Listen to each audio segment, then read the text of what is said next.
Kumusta lahat mga taga-subaybay? Mayroon lang akong ibahaging kwento sa inyo. Dumating kasi yung aking pinsan. Ano ba, tiyuhin mo ako, no? Opo. Ito kasi, Ay, nako. anak ito ng kababata kong pinsan. Kaya, tiyuhin niya ako. Ngayon, sa mga iba dyan na nag-antay talaga sa pag-uwi ko, antay-antay lang muna kasi kailangan ko talagang malaki-laking budget kasi iikutin ko kasi lahat. Ito na ang plano ko para malaman ninyo. Pag sinwerte ako dito sa pagbablog, ano talaga, una ang Cebu, tapos Bukidnon, pagkatapos Bukidnon, Pagadian, tapos Pikanan sa inyo ni Inge. Gusto ko magkita kami ni Boss Titing.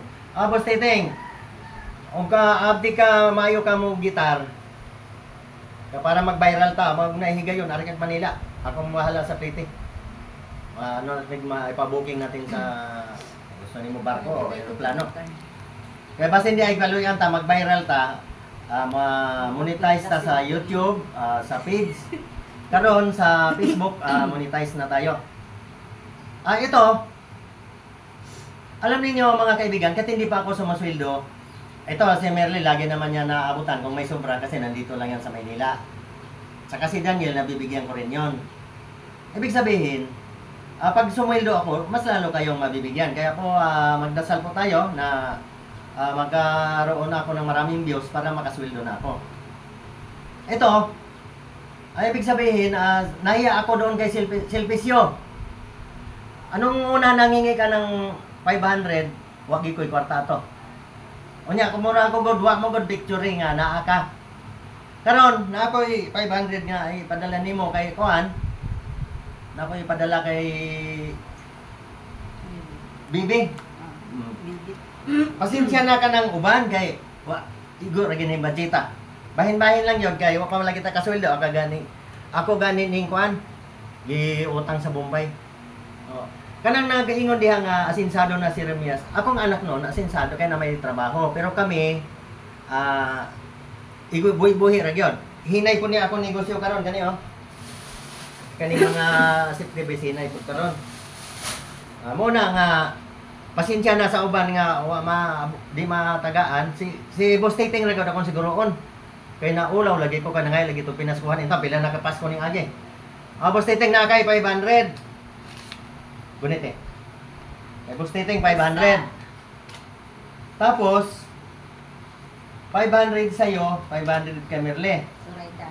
Thank you. Kana na. Hatiin na. Suraida. Ngayon. Suraida. Ngayon. Naniguro sa akin. Ngayon ang kulang pa eh. Naniguro, mas Suraida kaya. Teka. Parang kulang pa. Saan na ba yung bagong tira? Thank you very much. Saan ba? Sana pagpalain tayo ng Diyos kasi alam mo, si Jeremias, manghatag ini basta naa, pero wala. Di akani kasi ibayad man ako ni sa pagpa-print sa akong negosyo. Kani inyong pamaliti sa ban sa sa complex ha. O niya, napakoy sinsiyo kay basig ni naon niya balin LRT. Pasensya na kamo, pwede na ba yan? Pwede na, salamat kay Manoy. Okay. Dasal gid mi Manoy na. Katupon kay Merly pod nga utang kay ate na 3.5, gihatag na po ni ate na pamasko. Pinaskuhan pati lipayan na pwede na ko kabayad. Kana. Kami mga kaigsuunan, wa mi magpasigarbo nga ingon ani gi-vlog kwarta. Tinuod man gini. Igsuon ko na. Nya ako guni siyang pag-umangkon nga ako taga Leyte. Di ba? Di man ingon nga pakit pareho ng ibang vlog nga hatag kwarta. Kaning nahabilin ako ning di na po na ako hatag kay ako na ning ibayad sa akong ipatatak nga ani akong negosyo. O sige sa unta kanang uban nga naghulat-hulat sa akong pag-uli, ulat-hulat lang gyud unta. Tabangi ko ninyo sa akong vlog. Dali ra man na makatan-aw mo nga moagi sa akong wall. Inyo lang po nang i-share. Di ba? Kaya ba, magiging mo sira na. Niyan, tanaw mo sa video. Kaya na naman sa propaganda para ta makakita og sinsiyo. Sinsiyo naman tayo bayad na ni Facebook. Piso-piso lang. Unang dugay gid kayo makatigom pero og inyo kung tabangan og daghan ng piso mahimo na siya kung 1,000 ka piso. Mahimo na siya 10,000 ka piso. Muna nga, kung mo na sa views man na siya iagi. Kanang uban, UPP, Clarita, pasensya na gano'n sa kay hindi pa gid ko makauli. Kato sila ti Alorna, katong nagbakasyon diri ako putong di pabawnan. May problema sa ko basta na. Di man ko ingon nga nagpasigarbo nga maayohon ko nang hatag ko. Ug na pero ug wala pasensya gyud, ug wala. O sige, ang video natin hanggang dito na lang kasi baka hindi natin ma-upload. Ang ibig sabihin lang mga kaibigan, tagalogin ko na ito.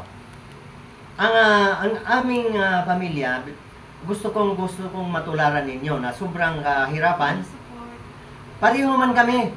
Ito, ang nanay nito, magkakababata nga kami, magkakalaro kami doon sa sobrang mahirap na probinsya ng bundok. Pero ito, binabati ko ito, masipag si Ingi. Nakapag-aral pala itong mga anak niya. Ano kang may, ano ka, huwag na banggitin. Tapos mga kapatid mo, di ba? Mga tapos. Yun talaga ang halimbawa. Pag masipag talaga, makapagpaaral ka ng mga anak. Tsaka mga anak, dapat masipag din mag-aral. Masipag kayo mag-aral. Medyo. Nakatapos ka eh. Kung hindi ka nakatapos, hindi ka masipag. Ayun po. Yun po ang halimbawa ko. Ang aming mga anak din, dalawa na lang nag-aral ng college at yung 4 tapos ng college lahat.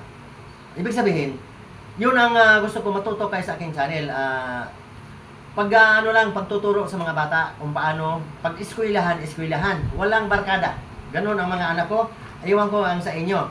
Kasi kung ganon, pinabarkada mo, di na natin alam na ang nakasalamuha nilang bata o tao o dalaga na hindi sa mabuting landas. Doon po madadamay ang ating mga anak. Kaya sana, subaybayan niyo aking channel at ganon ako kahigpit. Ginaguide ko talaga aking mga anak. Kasi, maluwag naman ako pag sila'y tapos na ng college. Pasensya mo na doon sa mga hindi natin ikang bigyan natin lahat. Mabuti kung si Marcos. hindi pa kaya. Pag nakahukay tayo ng ginto, na muna ako, mag-treasure. Sige, hanggang dito na lang. Maraming salamat. At ihatid ko natin sila sa terminal. Salamat din na lang. Bate. Sige, salamat.